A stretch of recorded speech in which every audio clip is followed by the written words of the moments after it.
DPN news network, जियो पाकिस्तान की नहीं।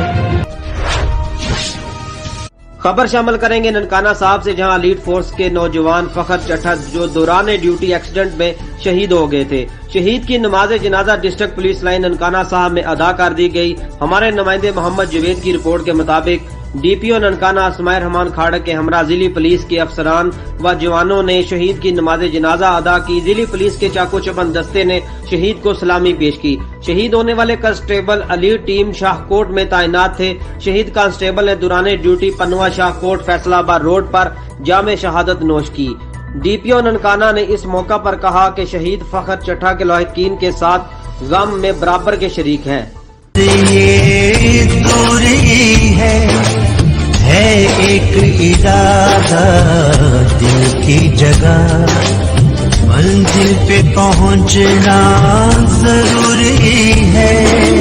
जब नाम पुकार